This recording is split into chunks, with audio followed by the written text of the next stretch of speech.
Welcome to the Random Wrestling Review in our Local to Global series, which continues on today into June of 2000, although we have got a show to run before we get to June.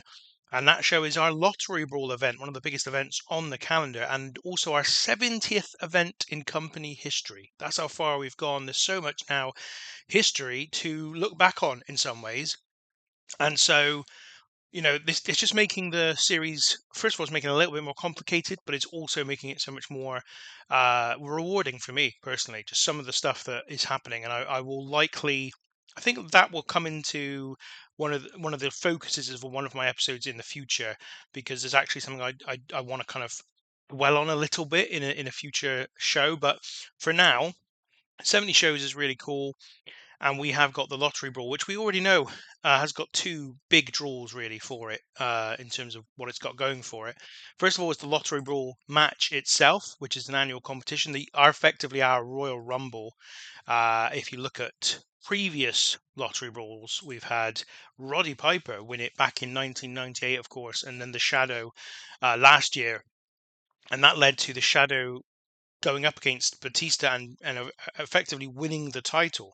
He, of course, did win it in the end in a triple threat match with both Batista and Ace Steel. Which brings us to the second contest that we've got for you in terms of the draw of this show, which is the world title match, not world title match, what am I saying? The Northwest title match, which will see Batista, Ace Steel, and Dan Severn, the defending champion, of course, go up against one another in that triple threat match. Well, let's start to book everything, shall we? And we're going to start with an angle. It might not surprise you to see, and it's Bruce Hart, and he is going to basically be addressing Ace Steel and Dan Severn and talking about Dave Batista. And what he's going to be saying is that he's going to come out. I'll write his name because we've got two Harts. Bruce Hart comes out and announces Batista has been badly attacked, won't compete in the match. To everybody's surprise, Batista will not compete in the match tonight. And so this will now be a singles match. He's going to intimate that the attack could have come from anywhere, but he also intimates that he's got his suspicions that Ace Steel was behind it. So we're going to have the world title match then. I keep saying world title. It's not the world title match, of course. It is the Northwest title. It's Dan Severn versus Ace Steel. And I guess to add to the suspicions of Bruce Hart, Ace Steel has wanted this. He didn't want the triple threat match that was originally booked. This one's going to go 9 minutes, and Ace Steel is going to win. He is going to win the RWR Northwest Championship in this match. He's going to get help from Barry Buchanan to do it. And we're going to have a new Northwest champion. Dan Severn is going to be defeated finally after a lot of, he's held the title for a long time, not massively, not as long as Batista held it and not as many title defenses, but 8 successful title defenses is the second best title reign of all time. And Ace Steel is going to win the belt from him in this match. So that's how the show's going to begin. We are then going to do the Lottery Brawl itself. Here it is. We've even got a special kind of setup for it. So we're going to add Barry Buchanan, Billy Kidman, Buddy Wayne, Charlie Haas, Chris Harris, CM Punk, C.W. Anderson, ECMO, Eric Young, James Storm, Keith Hart, Chemo, Mark Henry, Rex King, Sean Stasiak, not Teddy Hart. I think we'll take out Eric Young and put Teddy Hart in because that's fair. I think looking at the rankings, if you look at the rankings, in fact, let's do that now. You'll see that Eric Young's bottom of the rankings, so it makes sense that he's left out. You'll notice I also left Chris Adams out, but he's still in the company. The reason I've left him in the company is because I wanted to be absolutely certain they had enough spots in the Lottery Brawl to put 15 men in it, which obviously we did, but I don't know. I just wanted to be absolutely secure in that. So what's going to happen is immediately following this show, we are going to release Chris Adams. His time with the company is over. So these are the the participants in the 15-man lottery brawl. Now, this usually goes some time, so we're going to take it right up to about 40 minutes. Yeah, let's make it 40 minutes. The winner is going to be, on this occasion, Chemo. He's going to be the winner. Chemo, one of our, I mean, I think he started in the company way back in maybe late 95, but certainly in 1996. So he's been around for a long time. But of course, he did have a near 2-year absence during that period. But he's going to be the winner. Who are we going to have as the sort of the last few people in the match? So I guess we want most eliminations to be Mark Henry. Again, I think this is probably the second year he's done that, but certainly, um, yeah, he's certainly been involved in kind of big stuff here. I guess who else do we want? We want CM Punk to go. Well, he's a heel. I want a babyface really to go all the way with him. Let's go Buddy Wayne, but we'll also have CM Punk and Charlie Haas make up the last four in the ring. I may also do Iron Man and have Sean Stasiak as that, just to give him a bit of a protection, I suppose. So that's going to be the 15-man lottery brawl in place with Chemo winning. But that's not the end of the show, because after the match, Chemo is going to be celebrating, and he's going to be joined. Is there a way to do something here? I think we'll go star quality for Chemo here. He's going to be joining the ring by Ace Steel and by ECMO and by Barry Buchanan as they celebrate the rebellion, celebrate the best night in their history. Now, this is a major night for them. Ace Steel's won the title, Chemo has won the lottery brawl. The rebellion are at the top of the world, and that's why they are celebrating with this victory. Now, that's not all though. So next we have Bruce Hart come out, and Bruce Hart says Batista has been recovering, was promised a title match tonight, will get one now. Pretty much is what's going to happen here. So Bruce Hart's going to come out and basically say, look, tonight we've been in the back with Dave Batista all night, and even though he was hurt badly, he feels like he's ready to go and he can still have a match. Let me just, I didn't add the title to this, which is a good reminder. So the lottery brawl's there. What else have we got? Penalised for not having any matches designed as storytelling. Let's do that one as a storytelling match. So we covered off all of our bases here. And then there's just the announcers, but that's fine. So yeah, Bruce Hart's going to come out and say that Batista has been in the back recovering. He was promised a title match. He's going to get one, and it's going to be right now. And then we're going to have that match as our main event. It's going to be Ace Steel versus Dave Batista for the RWR North West Title. And it's going to be reasonably short. We'll go 7 minutes. And Batista's going to win the title. So we are changing the oh God, the title is changing hands twice in one night here. Yeah, I might try and go all out match as well. Let's see what happens. I mean, this might be a mistake. This might be a disaster, especially as it's the main event.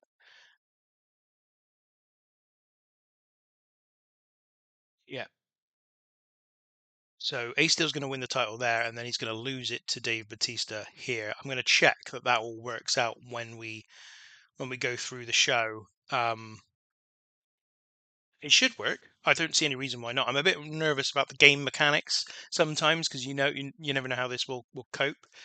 But that's what's going to happen basically. We've got two title matches in the end, and the title is going to be with Dave Batista come the end of the night. So yeah, this is it. Now I'm just going to check on my storylines. So that's still in play, but that's fine. They're both going to be in the lottery brawl together, so that will continue.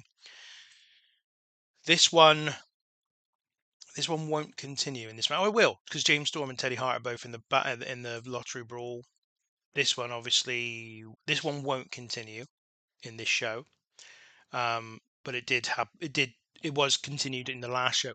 We did, and then this one also won't be continued in this show, and the rebellion implodes. That's fine. So this is it. We're going to go into this quite significant show, Lottery Brawl, tonight. I'm a little bit nervous. I'll be honest. I'm a little bit nervous about how this is going to come out. But just one last check of the booking.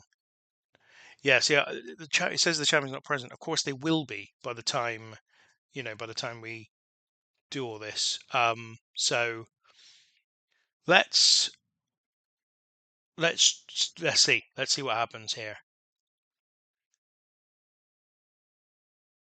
Okay, 125 people are in the house for this. That's a new record paid attendance for a random wrestling review show. And it begins with Bruce Hart coming out in front of the crowd and apologizing to them. But he says that Batista is being attacked backstage and is badly hurt and won't be able to compete in the night's triple threat match for the RWR North West title. He says that he doesn't know who committed the attack, and nor does Batista, as he was attacked from behind. But he says he has his suspicions and intimates that maybe Ace Steel was behind it. And he says that nevertheless, because he doesn't know who did it, he has to deliver it on the title match tonight. And therefore, now Dan Severn will face Ace Steel in a one-on-one match for the title. So segment rating of 29, Bruce Hart not particularly great in this particular segment. The match itself was okay, not brilliant. It was okay. Dan Severn losing in 9:27 by pinfall following interference from Barry Buchanan. So Ace Steel wins the RWR North West title for a segment rating of 36. Ace Steel in-ring performance of 35. Dan Severn a 30. Perhaps a little bit disappointed with not coming out the victor here. Now I'm going to, at this point, return to the booking screen and just see. So now it looks like we're all good in terms of the title being in the right place. So let's go on to the 15-man Lottery Brawl, which was a 47 rated match. I think probably the best Lottery Brawl to date. And Chemo won it in 39 minutes and 38 seconds. The final four of Buddy Wayne, Charlie Haas, CM Punk, and of course Chemo. And Buddy Wayne was the last elimination. Mark Henry got the most eliminations over the course of the match. Sean Stasiak set the record for surviving the longest. But Chemo wins the RWR Lottery Brawl for this year. All those storylines were advanced. Meanwhile, Barry Buchanan, C.W. Anderson, Keith Hart, and Mark Henry were all off their game. But a segment rating of 47, that's a really good segment rating, especially for considering that this would have been the main event had we not done with what we've done with the title. So after this, out comes the rest of the rebellion to join Chemo in the ring for a big old celebration. It has been an amazing night for them. Ace Steel has won the RWR Northwest title. He is top of the promotion, whilst Chemo, one of the members of the rebellion, has won the Lottery Brawl, and they're all celebrating together for a segment rating here of 30. But then Bruce Hart comes out in front of the crowd and says that he's got some news for Ace Steel, because in the last hour since Ace Steel won the title, Batista has been recovering and has told him that he's ready to have his title match. And he says that given that Batista was promised that title match for tonight, he is now booking a title match to happen right now. Ace Steel, the champion, against Dave Batista. Batista then comes out for a furious roar of approval as we get our main event, Ace Steel versus Dave Batista. And Dave Batista wins the RWR Northwest title in 6 minutes 47 seconds by pinfall. A really good segment rating of 41. Ace Steel with an in-ring performance of 39. Batista only a 33. That's a really poor performance from Batista in general. He's usually better than that, but a segment rating of 41, I can't be disappointed with that. A good finish to this show. And we have our new Northwest title. Batista becomes the first man to be a two-time Northwest champion. And that's the end of the show. An overall rating of 40, and just something a little bit different for us for this show and for this story in terms of the title being switched from Dan Severn to Ace Steel to Dave Batista all in one night. I think we'll give Ace Steel, pointed out as a good example for losing the title on the night that he won it, which is cool. Chemo complimented on a good performance, I think, and I think we'll give somebody random. Let's give Chris Harris some a compliment, because ultimately he's new to the company. It's just good to bring him in to the bosom of my approval, if you like. So there we have it, a new champion. Let's look at that. First of all, the Lottery Brawl. Chemo becomes the third man to win the Lottery Brawl. The prestige is really high as well. That was the best Lottery Brawl so far, and you can see it took a major bump in credibility following that victory for Chemo in what was a very good match. And then a Northwest title is with Dave Batista, his second reign, the first man to hold the belt for a second time. And we've got obviously the double change on this event. Ace Steel beats Dan Severn, but then the same night loses it to Dave Batista. So Steel is in there as a past champion, a former champion, but he held it for 0 defenses and for 0 days. So yeah, a departure for us from what we would ordinarily do, but one I'm happy with. So we still got a popularity of 17, so we're okay in that regard.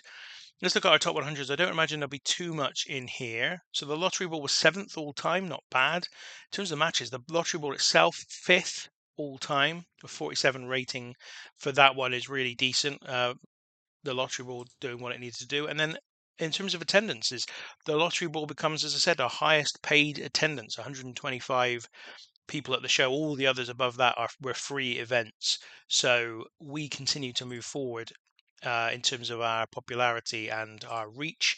In terms of finances, well, we've lost a lot of money in May. There's no getting away from that. Part of that is because we put on a free event. Had we not done that, I think our overall money would be about minus 2,200 or so.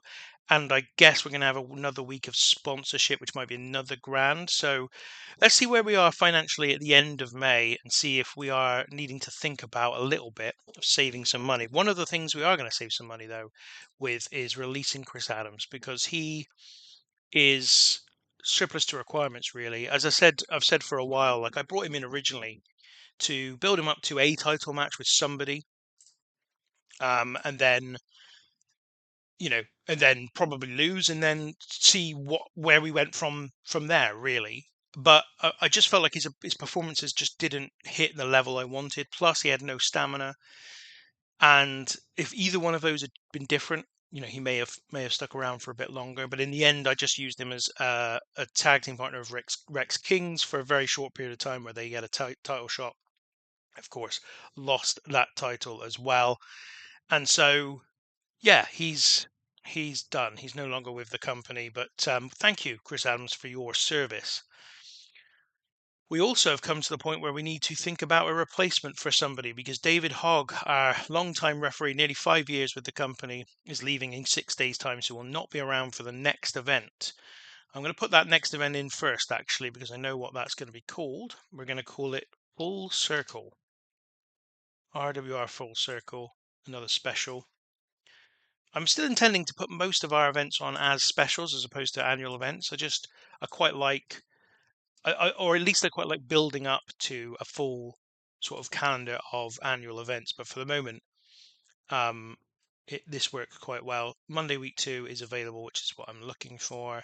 So Full Circle comes in as a special event on Monday week 2 of June. That will be our next event in 13 days, which is longer, of course, than our referee is going to be around for. So it's time for us to, as I say, for the first time since the very first episode, to look for a referee. We haven't needed to do that at any point so far in the game since the start. And actually, what I wanted to do is just check on Hogg how good a referee actually is, because I've never really looked at it. We've had him since the start, and I've never had any kind of messages to say that our refereeing wasn't good enough.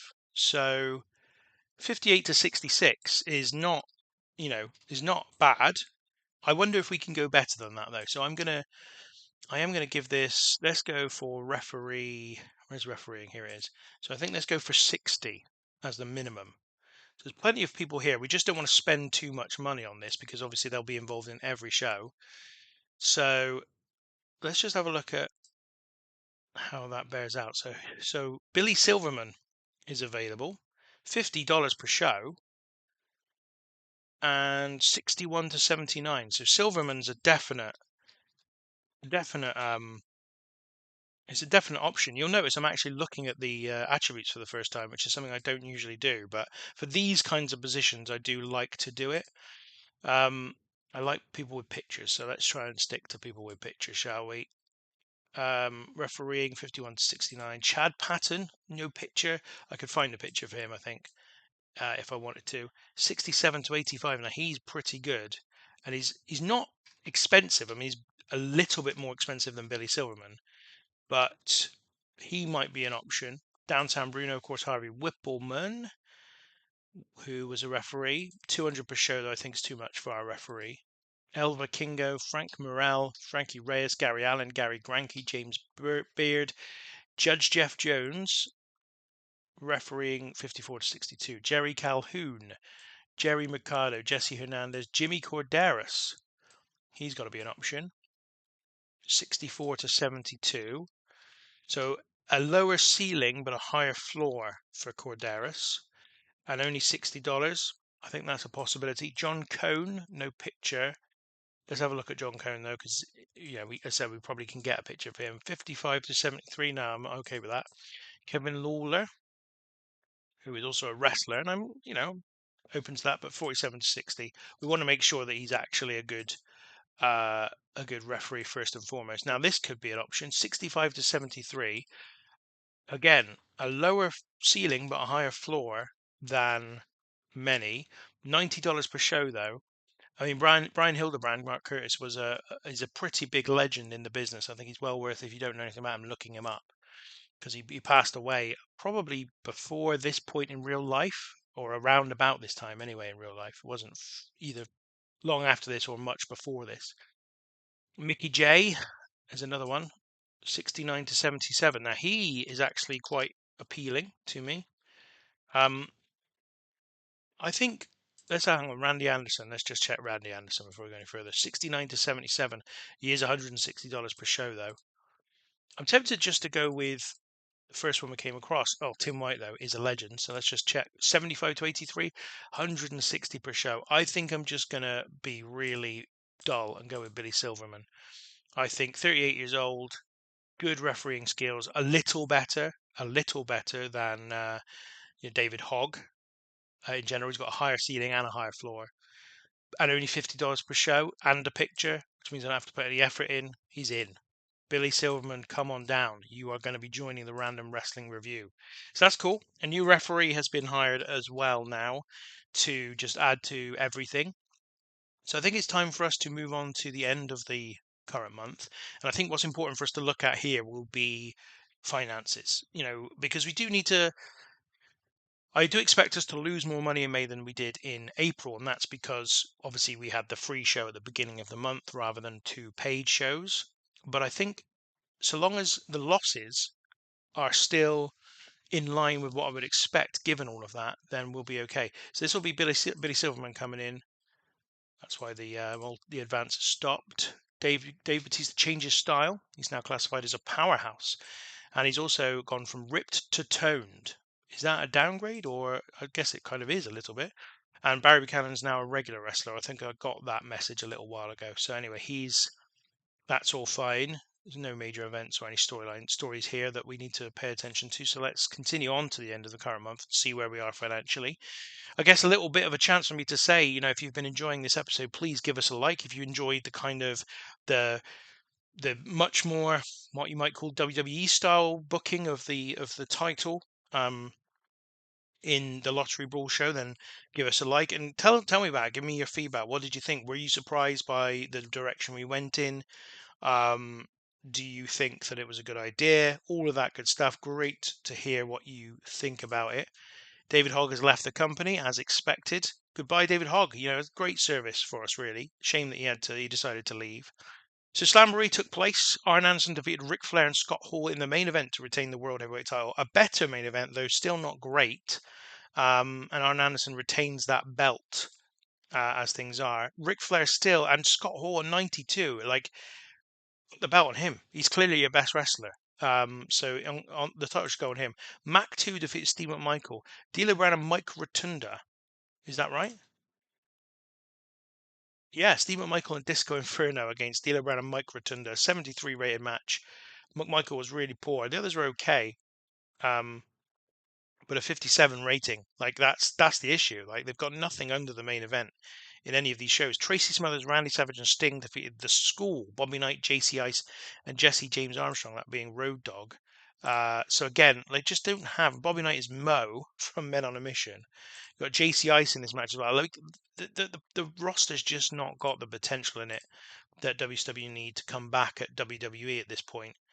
Um, so anyway, let's look at our finances. So we did lose $2,000. Now that's a little bit of a disappointment, and we actually got less sponsorship this month than we did last month, or May instead of April. So that's a bit of a concern. I mean, look, we're still okay financially. We're not going to be, if we lost what we lost in March, let's say, every month for the next 12 months, we'd still be fine financially. So I'm not overly concerned about it, but I want to see this red figure going in the right direction each month from now on, which should happen given that we're selling more tickets each time, given that we're now a bigger company, so sponsorship should be coming back to us more. We should be making a little bit more merchandise each month. So I think, um, I think that it should start coming down, but I will need to keep an eye on it. And that's the first time we've had to worry about finances for, I don't know, 50 episodes of this series, I suppose. So yeah, our next show is going to be Full Circle, and I can't show you the rankings because obviously they're still kind of as they were prior to the Lottery Brawl in terms of what's on the rankings that I've prepared. So I have to update those. But I have got a good idea of what's coming next. And it's going to be headlined by Dave Batista versus Chemo. So Batista, obviously the new champion, Chemo, the winner of the Lottery Brawl. But that win, if I show you the rankings before the Lottery Brawl, you'll see that Chemo was on 3 wins. But he now moves up to 8 wins. Chris Adams is off the roster, so it's a choice between him and Charlie Haas as the number 1 contender. And we're going to give it to Chemo, which obviously makes sense because it's now babyface versus heel, Batista versus Chemo. But there is another thing that I loved about this, and I'm going to talk about on the next episode. But there's a bunch of history between Batista and Chemo over the course of this series, which I hadn't even considered when I first decided to put the match into place. And then when I thought about it, and I had a look at their previous matches and I thought about their shared history, I thought this is a really amazing confluence of various coincidental things that have happened over the course of the this save that I'm really interested to talk about on the next episode. So we'll talk about that and obviously bring you Full Circle, which will be, as I said, main event Dave Batista versus Chemo, and a bunch of other matches that are not like the biggest matches going, but I think this main event anyway sustains us in terms of an importance for this show. Of course, that being Batista's first title defense. So that's pretty much all I've got for you today. I'm in terms of future arrivals, so we're back down to 18 active wrestlers after the release of Chris Harris, but that doesn't sound right to me because I thought we had 20 wrestlers prior to that. Now I'm really confused. We have 20 wrestlers. Who is it that's not an active wrestler? Maybe Keith Hart's an occasional wrestler. Maybe that's what is the problem here. What is going on here? Why is this not working the way I want it to work? Roster, Keith Hart. Yeah, he's an occasional wrestler. I assume that's why he's saying we've only got 19 wrestlers when actually we've got 20. We've got 19, not 18. Sorry. But yeah, new champion Dave Batista. Title changed hands twice in one episode. Can't say we didn't bring you lots of stuff in this episode. Thank you for watching. If you want to continue to follow this series, please give us a subscribe. But until the next time, thank you very much.